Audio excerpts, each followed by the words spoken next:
Hey everyone, thanks for stopping by. So today I thought I'd address a surprisingly popular topic on booktube. Surprising given just how vanilla it is, but what do you expect? I mean, we cover all the important stuff on this channel, right? Okay, the question is, audiobooks versus physical books or reading? Me, hands down, I'm partial to reading. I much prefer the physical books that I can sit down, study, analyze, go at my own pace. That said, given the change in the nature of my work recently, that's why I'm filming this in the car, I've had to consume a lot more audiobook content lately. And I'm not gonna lie, it's grown on me. There are distinct advantages to doing audiobooks every now and then. So, that's what we're talking about today.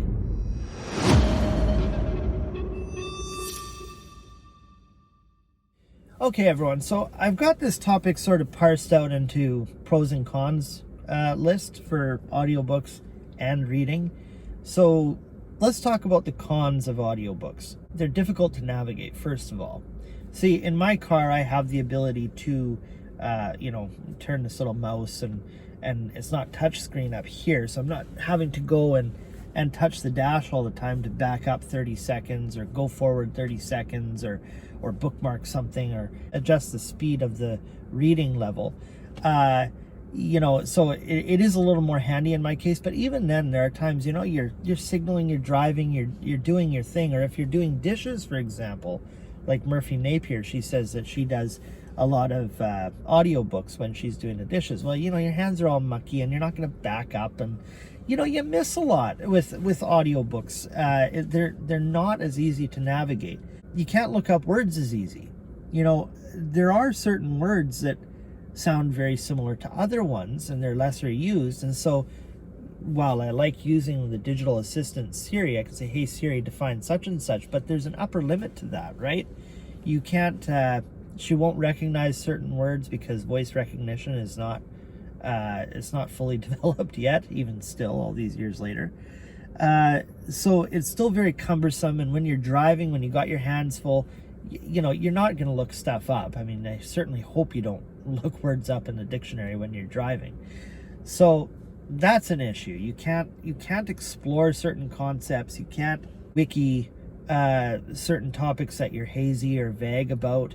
Another thing that I find frustrating about audiobooks is performance. An actor, the narrator, or the performance of the reading. Some people just aren't up to snuff. To say it tersely, they suck. And the performer of the audiobook can severely destroy your experience of the book. Another issue, which is kind of similar to how everybody kind of has this nostalgia towards the music industry back when they sold, vinyl and CD and tapes. You can't physically have a copy of an audiobook. Like, you can get the old CDs maybe or something. But, when you get something on Audible, it's lacking that artistic flair. You don't have something in your hand, you'd never use a book as collateral, but you know what I mean? It's like there's something physical, there's something tangible there that you bought. When you buy an audiobook, it's in the cloud. It's an abstraction, you know what I mean? There's also something else here which I find amusing, but at the same time I kind of get it.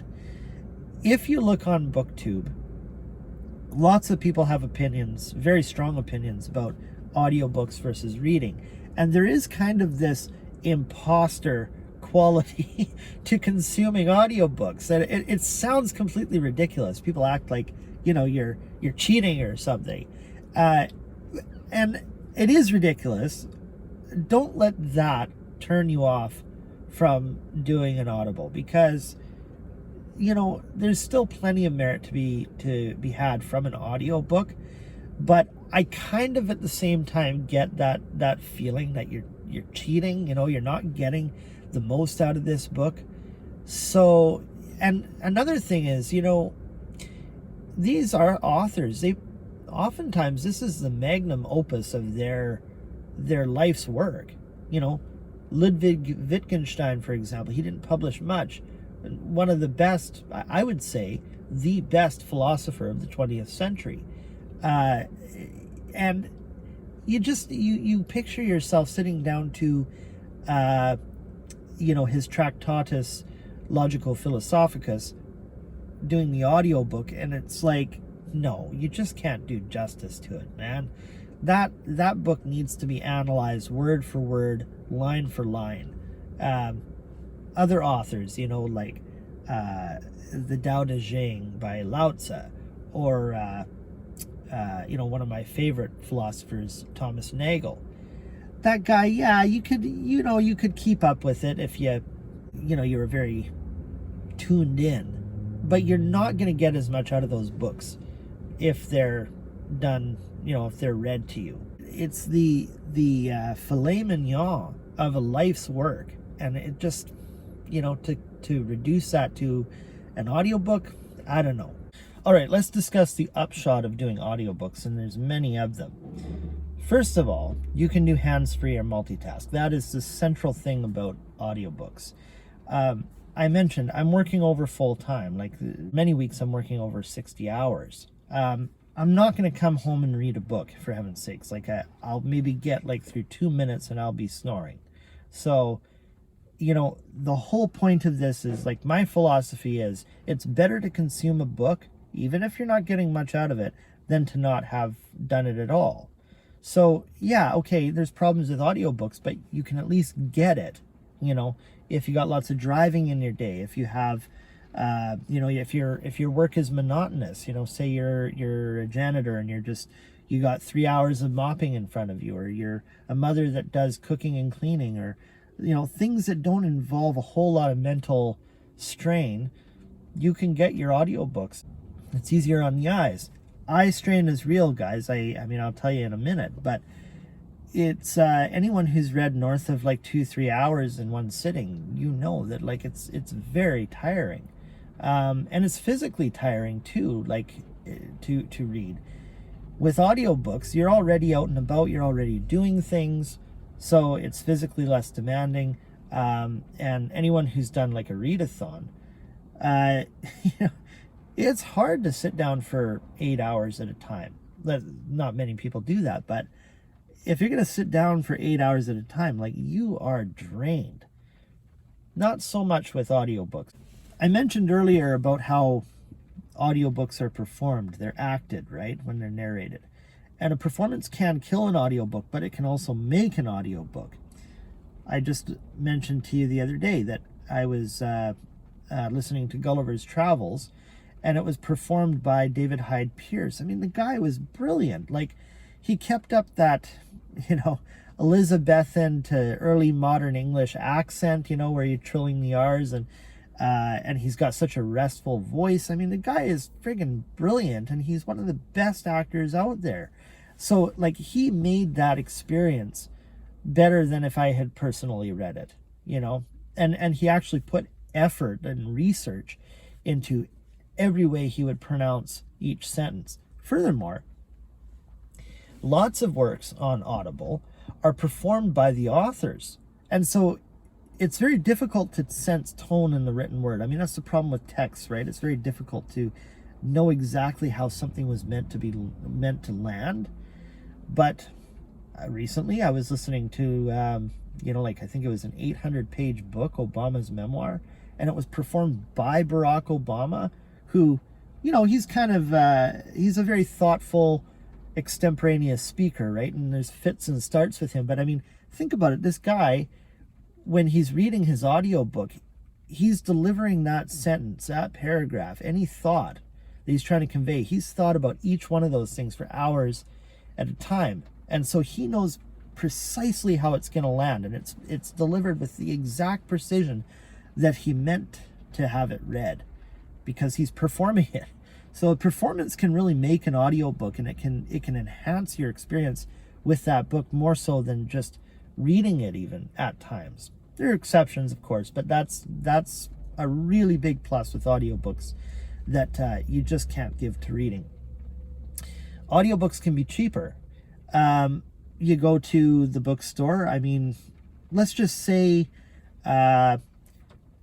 a new release soft cover, if it's nonfiction, it's very difficult to get a soft cover under $20 nowadays in Canada.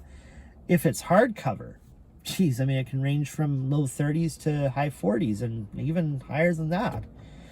I haven't really seen any audiobooks. They may exist. I haven't really seen them go over like $15. Correct me if I'm wrong.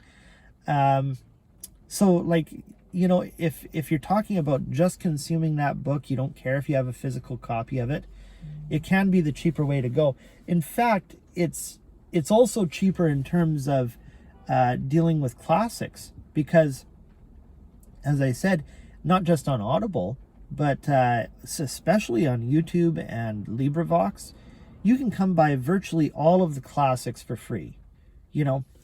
Like you can't even compare that with a used bookstore where you might be able to get like, a Hemingway book for $2-3, at the cheapest.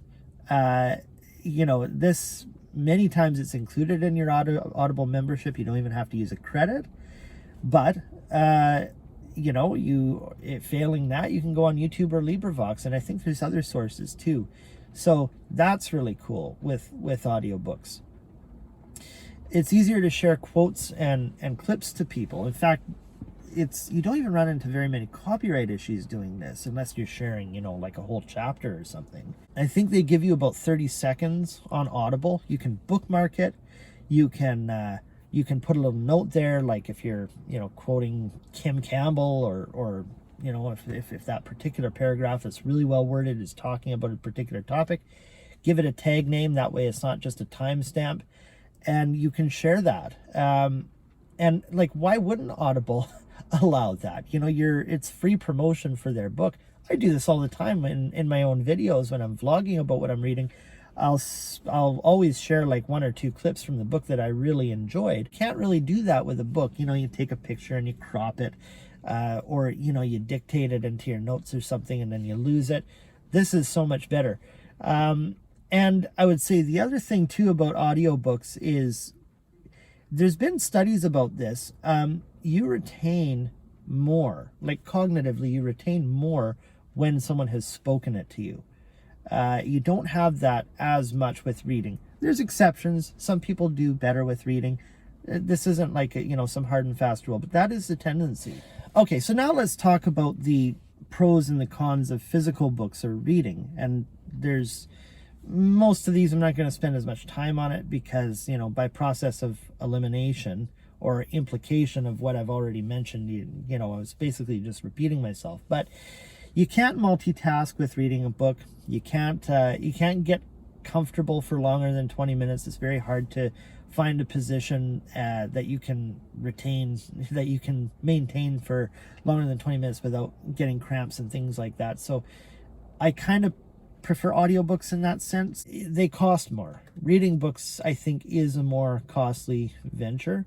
It takes up space. It's hard to move and store. If you're limited on space, or you're living the tiny home life, things like that. I know some people on YouTube who, they don't have a library. They'll buy a book, they'll read it, and they'll get rid of it. So some people just don't want to store all of that material, but they do prefer reading a physical book. So that's something else to consider. I mean, I have so many books and I intend to get a lot more, and I mean, I don't have space for it, guys. Like, I'm maxed. Eye strain. I really wanted to spend a second on this.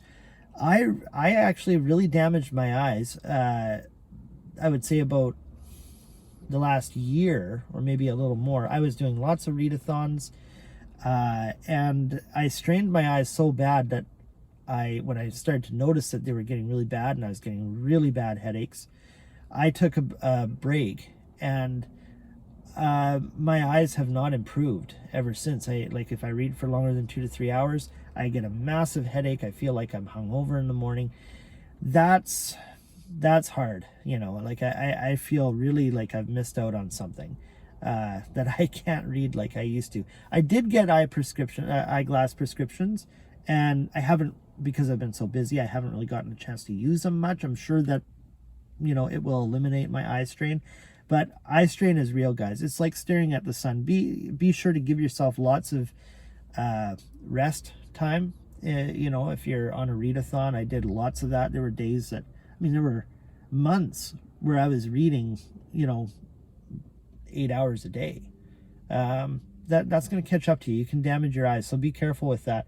It demands near perfect silence. I can't, even if there's a little bit of commotion in the background, the cats are running around, whatever, it's very difficult, at least for me, to focus with distracting noises. Audiobooks, as long as something's not drowning out the audiobook, you can stay tuned in on it pretty well. It's almost impossible when you're physically exhausted. I'm working like over 60 hours a week. I come home, I'm gonna be asleep within 2 minutes if I pick up a book. Certain books are harder to source. This too is give and take. Audiobooks are hard to source sometimes, but I'm thinking of a particular book. What was it here? Republic of Fear. It was, I read it highly on the recommendation of Christopher Hitchens. Excuse me. And I'll tell you, I had a bugger of a time finding that book, and I paid a lot to get it shipped. So yeah, it's, but you get a little bit of that with audiobooks too. It's very difficult to find some austere, work that you're looking for. Another negative of reading is, we see things in saccades. Okay, so you have saccades and visual regressions. What are saccades? Your eyes see groupings. They look at things. They focus in on things.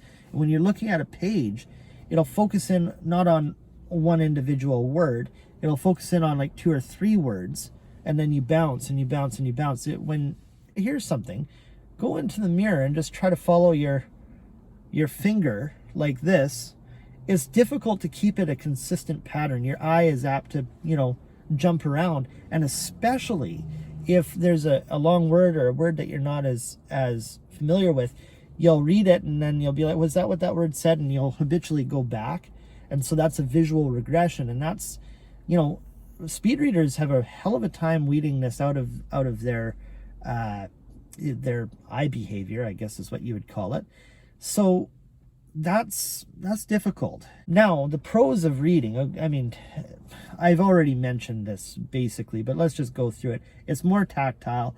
I love the feeling of sitting down with a book. There's just nothing more nostalgic or restful, even if you can't get comfortable after 20 minutes or whatever.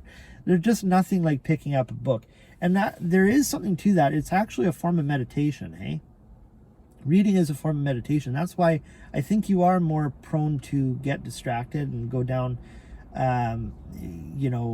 rabbit holes. You'll find yourself reading a few pages and be like, oh, what the hell are we even reading? Because it's kind of, you get into a rhythm. That's what it is. It's a rhythm. And so all rhythms are kind of meditative, and so it's easy for your higher intellectual faculties to get distracted. What I love about reading is you can underline and you can study it. You can go at your own pace. There are certain words or certain sentences of books like Thomas Nagel. I've mentioned him before. I just love his writing.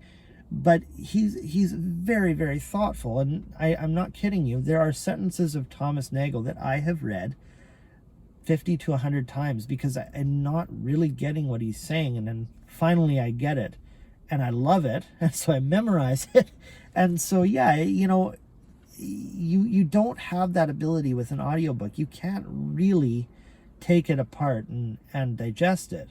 Other things, this has already been sort of mentioned. When you buy a book, you're buying a piece of art. You're buying a physical, tangible piece of collateral. I can't really think of a better word than that. You can resell a book. You can buy a $35 book at the store, and then you can turn around and you can sell it if you want to recoup your losses.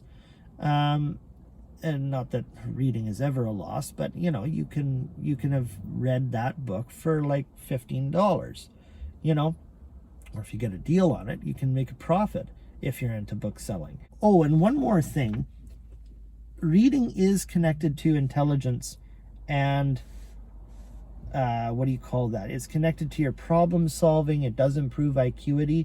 That's been studied. It instantly improved my ability and my intellectual faculties. I found that I thought about the world differently. I thought about concepts much differently when I started reading. It organized my brain somehow, and I don't exactly know the science behind it, but I know in my own case that that's happened. Reading is connected to intelligence. Don't let anybody tell you otherwise. So I would say all of those things are my views on the advantages and disadvantages of reading books versus audiobooks. Tell me in the comments below what you think, if there's anything I missed, or if there's something significant you've noticed about either reading a physical book or getting an audiobook. You know, have you become a believer in either? Let me know. Thanks for stopping by, and with that, because I've been rambling for a while, we'll see you in the next one. Hey everyone, I hope you liked this video. If you want more like the one you just watched, click the suggested video on this screen. Make sure you subscribe, and to connect with me on my other platforms, my handles are linked below in the description, alright? Take care, peeps. Till next time.